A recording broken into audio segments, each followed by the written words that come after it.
Will Nye the Bio Guy. Will Nye, the Bio Guy.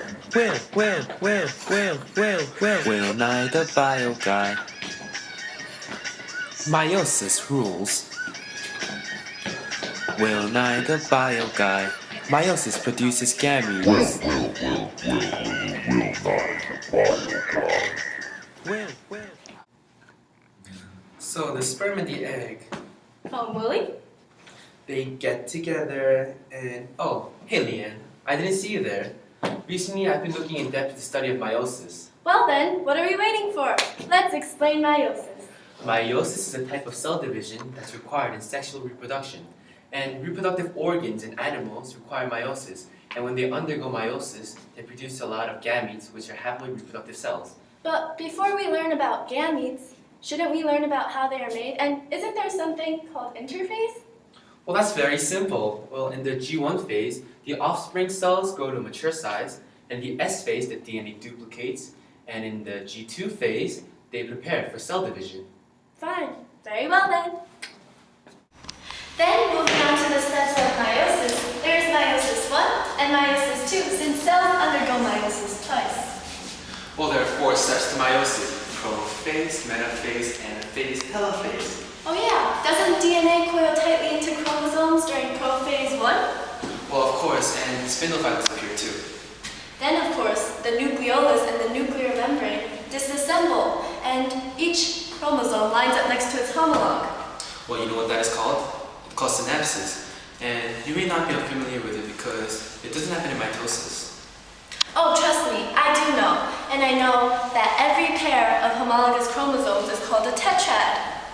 Well, did you know this? During synapsis, there's a process called crossing over that happens. No, wait, what happens? Why does it occur? Chromosomes twist, they break, they attach. Genetic variation, get it? Capital A, capital B, lowercase a, capital B, capital A, lowercase b, lowercase a, lowercase b. Oh yeah, I get it. I got the next step, metaphase. During metaphase 1, the chromosomes line up in the middle of the cell, and spindle fibers from one end of the cell attach to the centromere of one homologous chromosome, while spindle fibers from the opposite end of the cell attach to the other homologue. Well, I'm assuming anaphase is next.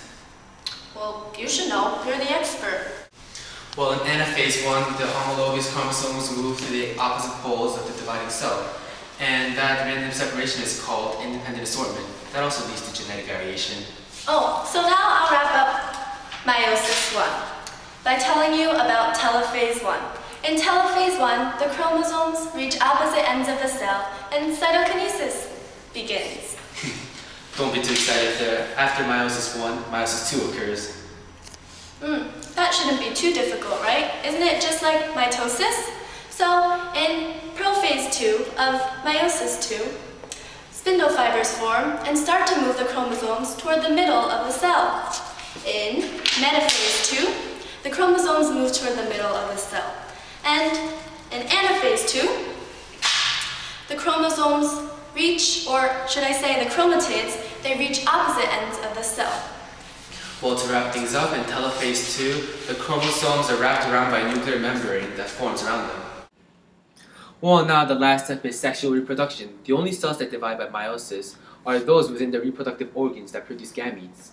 Don't organisms vary in timing and structures associated with gamete formation?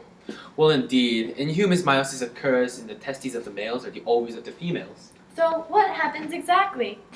Well, first of all, male gametes are known as sperm cells, or spermatozoa. 4 spermatids are created through meiosis.